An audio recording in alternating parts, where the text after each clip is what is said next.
ये कहानी है एक ऐसे स्कूल की जहां हर सुबह 7 बजे बोर्ड पर एक बुक का नाम लिखा आता है और उस क्लास का जो भी स्टूडेंट 8 बजे तक वो बुक नहीं लाता तो एक आत्मा आकर उसे मार देती है और वो स्टूडेंट हर किसी की मेमोरी से मिट जाता है, यानी कि किसी को भी वो याद नहीं रहता। अब ऐसे में क्लास के बाकी स्टूडेंट्स अपने आप को बचाने के लिए क्या करेंगे, चलिए जानते हैं इस कहानी में। तो कहानी की शुरुआत डे 1 से होती है जहां 7:55 हो रहे हैं। यहाँ हम एक लड़के विटया को देखते हैं जो कि काफी घबराया हुआ था क्योंकि आज विटया उस बुक को नहीं ला पाया था जिसका नाम इनकी क्लास के बोर्ड पर लिखा था। विटया अपनी क्लास में जाकर अपने बैग में वो बुक ढूंढने लगता है लेकिन वो बुक उसके पास नहीं होती। अब तभी 8 बजते हैं और यहाँ का टाइम रुक जाता है। क्लास में अंधेरा छा जाता है और बुक का नाम बोर्ड से मिटता है। इसके बाद यहाँ एक आत्मा आती है जो कि विटया पर हमला करके उसे मार देती है। अब हम 1 घंटे पहले के सीन को देखते हैं जहां हमें एक लड़के क्यू को दिखाया जाता है। वो इस स्कूल के पास ही रहता था, इसीलिए वो अपनी क्लास में सबसे पहले आकर अपने फोन से बोर्ड पर लिखे बुक के नाम का एक फोटो लेकर अपने बाकी क्लास के स्टूडेंट के ग्रुप पर सेंड कर देता है। इस तरह बाकी सारे स्टूडेंट्स को पता चल जाता है कि उन्हें आत्मा से बचने के लिए आज कौन सी बुक लानी है। अब हम 2 बजे के सीन को देखते हैं जहाँ विटया की बुक ना लाने की वजह से मौत हो चुकी थी और इनके टीचर अटेंडेंस लेते समय लिस्ट में विटया का नाम देखते हैं तो पूछते हैं कि ये विटया कौन है और एक डेस्क खाली क्यों है, लेकिन किसी को भी अब विटया याद नहीं होता। टीचर से लेकर स्टूडेंट्स और बाकी सभी विटया को भूल गए होते हैं। टीचर हर किसी को एक एक डेस्क आगे आने के लिए कहते हैं। इसी दौरान क्यू उस डेस्क पर विटया का नाम देख लेता है। अब रेसेस के टाइम पर एक लड़का नोट बाकी सबसे कहता है कि हम सब कब तक ऐसा ही डर कर रोज एक बुक लाते रहेंगे। वो सबसे कहता है कि अगर यहाँ कोई भूत है या फिर ये जगह शापित है तो हमें किसी एग्जोसिस्ट को बुलाना चाहिए, लेकिन क्लास के बाकी स्टूडेंट्स उसकी बातों पर हंसने लगते हैं। वैसे तो कोई भी इस बात पर विश्वास नहीं करता कि कोई भी बुक ना लाने की वजह से मर जाएगा। इन सबको लगता है कि कोई रात में आकर बोर्ड पर किसी भी बुक का नाम लिख देता होगा, लेकिन कोई भी रिस्क नहीं लेना चाहता था, इसीलिए वो सब बुक लाते हैं। ये सब लोग मिलकर रोज सुबह क्यू को जल्दी आने के लिए प्रेशराइज करते हैं और कहते हैं कि तुम स्कूल के पास ही रहते हो, इसीलिए तुम्हें रोज सुबह जल्दी आकर हमें बुक का नाम बताना होगा। क्यू यहाँ अकेला पड़ जाता है। क्लास में कोई भी उसके बारे में नहीं सोच रहा था, इसीलिए वो यहाँ से जाने लगता है। तभी एक लड़का वान उसके पीछे आता है और क्यू से कहता है कि तुम्हें सुबह और जल्दी क्लास में आना चाहिए। वो कहता है कि मेरा घर स्कूल से काफी दूर है और मैं अपने डैड के साथ सुबह 6:30 बजे ही घर से निकल जाता हूँ। तुम्हारे बुक का नाम बताने तक अगर मैं रुका रहा तो मैं काफी लेट हो जाऊंगा। वो कहता है कि अगर मैं अपनी सारी बुक्स भी ले आऊं तो ये बहुत ज्यादा हो जाएंगी। क्यू अब मेंटली डिस्टर्ब हो रहा था, उसके दिमाग में बाकी स्टूडेंट्स की बातें घूम रही थी। वो वान से कहता है कि मैं बहुत जल्दी स्कूल आता हूँ।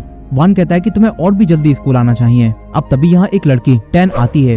वो वान से कहती है कि क्यू पर और प्रेशर मत डालो, वो पहले ही हमारे लिए बहुत कुछ कर चुका है। क्यू एक काफी अच्छा इंसान होता है। जब वो देखता है कि क्लास में कोई तो है जो कि उसके बारे में सोच रहा है तो क्यू वान से कह देता है कि मैं सुबह और जल्दी आने की कोशिश करूंगा।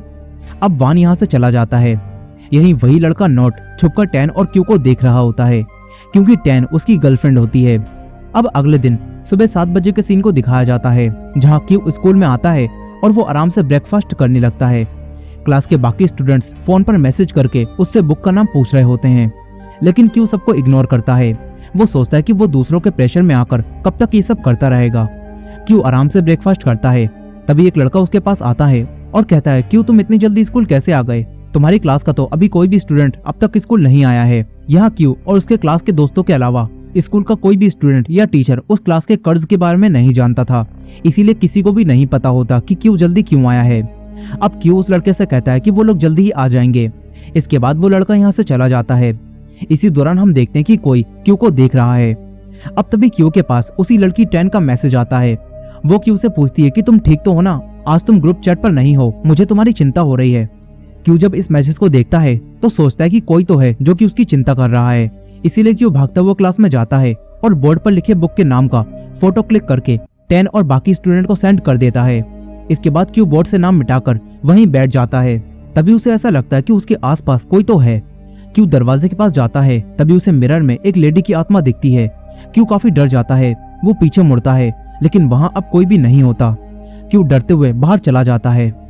अब इसी दिन दोपहर के 2 बजे सभी क्लास में आ चुके थे।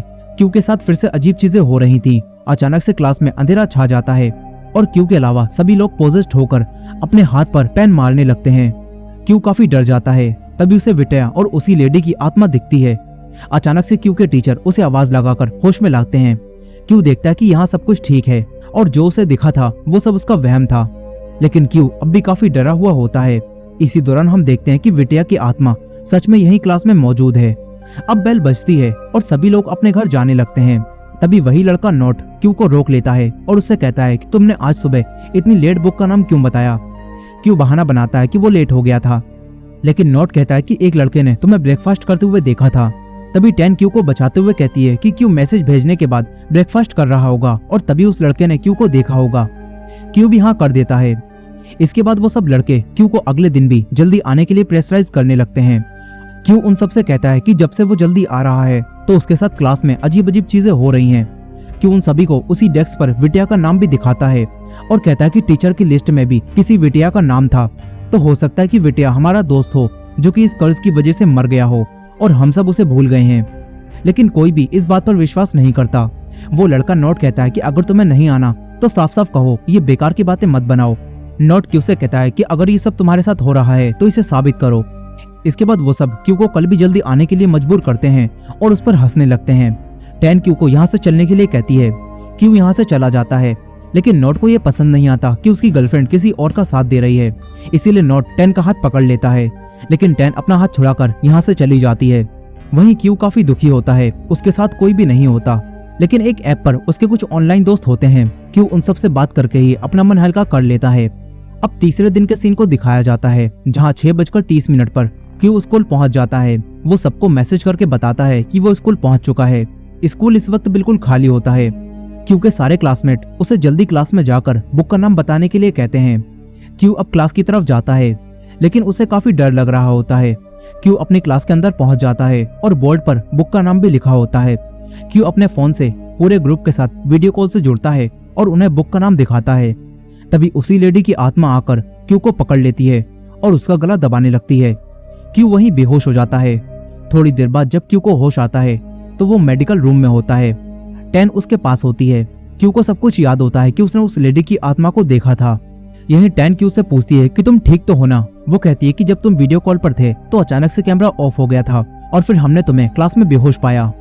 क्यू पूछता है कि क्या तुमने कुछ अजीब देखा था। 10 उसे बताती है कि उस समय किसी ने उस वीडियो कॉल को रिकॉर्ड कर लिया था। 10 क्यू को वो वीडियो दिखाती है, लेकिन इस वीडियो में उस लेडी की आत्मा नहीं दिखती और ऐसा लगता है कि क्यू को खुद ही कुछ हो गया था और फिर वो बेहोश हो गया। क्यू अब 10 से कहता है कि वो ठीक है। इसके बाद ये दोनों क्लास की तरफ जाने लगते हैं। तभी इनकी क्लास का एक लड़का उआन घबराया हुआ आता है और कहता है कि आज जिस बुक का नाम बोर्ड पर लिखा था वो बुक मुझे नहीं मिल रही है। वो कहता है कि मैंने उसे अपने बैग में तो रखा था, लेकिन अब वो बुक मेरे बैग में नहीं है। 10 उससे कहती है कि हमें क्लास में चलकर दोबारा से चेक करना चाहिए। ये तीनों अब क्लास में आ जाते हैं। उआन अपने बैग को चेक करता है। तभी बाकी स्टूडेंट क्यू का मजाक उड़ाने लगते हैं। एक लड़की कहती है कि मुझे तो लगा ये डरपोक मर गया। अब ये सुनकर सभी लोग और भी ज्यादा हंसने लगते हैं। तभी उआन सबसे कहता है कि बस करो, क्या कोई भी मेरी मदद नहीं करेगा। लेकिन बाकी सब उससे कहते हैं कि तुम खुद अपनी बुक भूल गए हो तो हम पर क्यों चिल्ला रहे हो। वो सब कहते हैं कि हम तुम्हारी मदद क्यों करें। तभी 10 सब पर चिल्लाकर कहती है कि अगर तुम्हें मदद नहीं करनी तो मत करो। इसके बाद 10 उआन से कहती है कि जल्दी जाओ और किसी और क्लास के स्टूडेंट से वो बुक बोरो कर लो। उआन और क्यू तुरंत बाकी स्टूडेंट के पास जाते हैं, लेकिन किसी से भी उआन को वो बुक नहीं मिलती। 8 बजने में अब बहुत कम समय बचा होता है और उआन को उसी टीचर की आत्मा भी दिखने लगती है। वहीं 10 अब भी क्लासरूम में होती है। यहाँ नोट 10 से पूछता है कि तुम क्यू के साथ मेडिकल रूम में क्या कर रही थी। 10 भी सरकास्टिकली जवाब देती है और कहती है कि मैं कुछ नहीं कर रही थी, ये कोई होटल नहीं बल्कि स्कूल है और इतनी गंदी सोच के साथ सिर्फ तुम ही इस स्कूल में आ सकते हो। नोट की अब और जल जाती है। वो कहता है कि तुम क्यू को पसंद करती हो ना। 10 भी कह देती है हाँ, अगर मैं उसे पसंद करती हूँ तो तुम्हें उससे क्या। नोट से अब बर्दाश्त नहीं होता। वो कहता है कि तुम क्यू जैसे लड़के को कैसे पसंद कर सकती हो। नोट क्यू को खूब बुरा भला कहता है और फिर 10 से कहता है कि तुम बस क्यू को इस्तेमाल कर रही हो, जैसे कि इस वक्त उआन उसका इस्तेमाल कर रहा है। अब तभी उआन भी क्लास में आ जाता है। उसे अभी भी बुक नहीं मिली होती और वो काफी परेशान होता है। नोट उससे कहता है कि तुमने वो सुना जो मैंने कहा। वो कहता है कि तुम क्या सोचते हो, लेकिन उआन कहता है कि मेरे पास अभी कुछ भी सोचने का टाइम नहीं है, लेकिन मैं इतना जानता हूँ कि क्यू मेरी मदद कर रहा है और तुम लोग मेरी मदद नहीं कर रहे हो। ये बात सुनकर एक लड़का भड़क जाता है। वो कहता है कि हम तुम्हारी मदद क्यों करें, तुम खुद ही अपनी बुक भूल गए हो। लेकिन उआन कहता है कि मैं अपनी बुक लाया था और शायद तुम में से ही किसी ने मेरी बुक को कहीं छुपा दिया है। ये बात सुनकर उआन का दोस्त यानी कि वही लड़का वान जो कि स्कूल से काफी दूर रहता है, वो उआन से लड़ने लगता है। उआन पहले से ही काफी परेशान होता है। यही नोट ने 10 का दिमाग भी खराब कर रखा था। नोट बार बार उससे पूछ रहा था कि क्या तुम सच में क्यू को पसंद करती हो। 10 परेशान होकर अब यहाँ से जाने लगती है। तभी नोट 10 पर क्यू के साथ गलत काम करने का इल्जाम लगाता है, जिसे सुनकर क्लास में सभी लोग चौंक जाते हैं। 10 को भी अब काफी गुस्सा आ जाता है। वो नोट को और जलाने के लिए कहती है कि हाँ, मैंने उसके साथ गलत काम किया है, लेकिन तुम्हें इससे क्या फर्क पड़ता है। नोट इमोशनल हो जाता है। वो कहता है कि जब तुम मेरी गर्लफ्रेंड थी तो क्या वो सब भी एक हुक्म था। अब बात 10 की इज्जत पर आ जाती है। वो सोच रही होती है कि जिसे उसने अपना बॉयफ्रेंड बनाया, वो लड़का उसके बारे में ऐसा कैसे सोच सकता है। 10 कहती है कि हाँ, हम जो भी कर रहे थे वो सब बस एक हुक्म था और मैं ऐसा ही करती हूँ, मैं हर किसी के साथ ऐसा ही करती हूँ, मैं क्यू के साथ भी ऐसा ही कर रही हूँ। 10 अब काफी इमोशनल हो जाती है। वो कहती है कि मेरे और क्यू के बीच वैसा कुछ भी नहीं है जो तुम सोच रहे हो। 10 कहती है कि मैं बस उसे फंसा रही हूँ ताकि हम सब मिलकर उसका इस्तेमाल कर सकें और वो रोज हमारे लिए स्कूल जल्दी आए। 10 नोट और सबको पिछले दिन के बारे में बताती है और कहती है कि जब मैं स्कूल आई थी तो मैंने देखा था कि क्यू आराम से बैठकर ब्रेकफास्ट कर रहा था। वो हमारी मदद नहीं करना चाहता था, लेकिन फिर मैंने उसे मैसेज किया ताकि वो हमारे लिए क्लास में जाए। 10 सबसे कहती है कि अगर मैं उसे मैसेज नहीं भेजती तो अब तक तुम सबके सब मर चुके होते। वो नोट से कहती है कि इतना सब करने के बाद भी तुम मेरे बारे में ऐसी बातें कैसे कर सकते हो। नोट को अब उसकी गलती का एहसास होता है।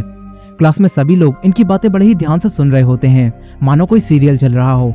और इसी मौके का फायदा उठाकर वान अपने ही दोस्त वान के बैग से बुक निकाल लेता है, लेकिन वो देखता है कि ये तो मेरी ही बुक है, मतलब मेरी बुक मेरे ही दोस्त ने चुराई और मैंने ये बुक उसकी बुक समझकर चुरा ली।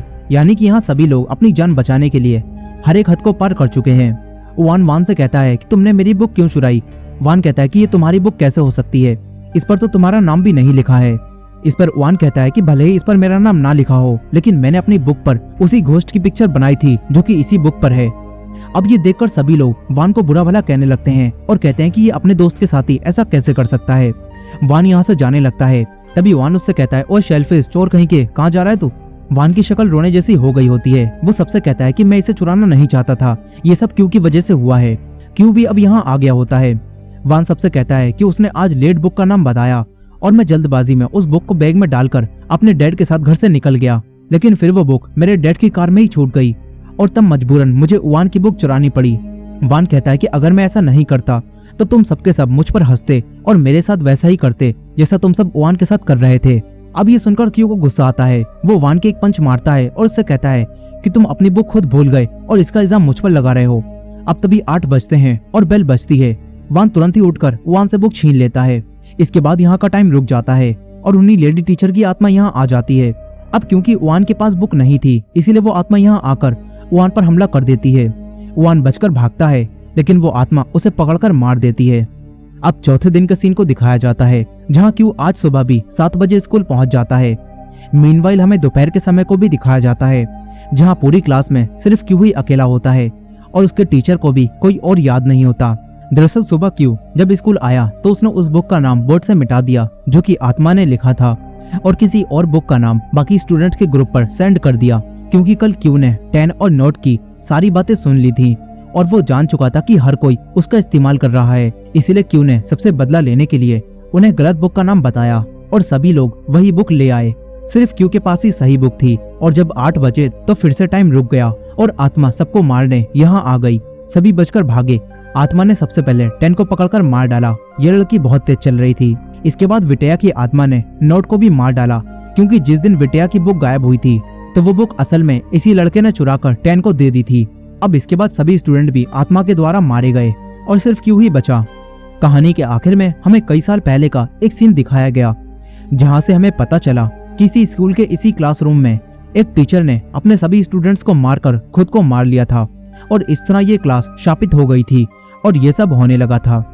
खैर, इसी एंडिंग के साथ ये कहानी यही खत्म हो जाती है। सो दोस्तों, ये था स्कूल टेल सीरीज का पहला एपिसोड। आई होप कि आपको ये स्टोरी पसंद आई होगी। अगर आप इस सीरीज के आगे के एपिसोड्स को देखना चाहते हैं तो हमें कमेंट में जरूर बताइएगा। आगे के एपिसोड्स में भी कई सारे स्कूल की ऐसी ही हॉरर स्टोरीज दिखाई गई हैं। और वीडियो पसंद आई हो तो वीडियो को लाइक करना मत भूलिएगा और हमारे चैनल वॉच मिस्ट्री हिंदी को सब्सक्राइब कर लीजिए। मिलते हैं नेक्स्ट वीडियो में।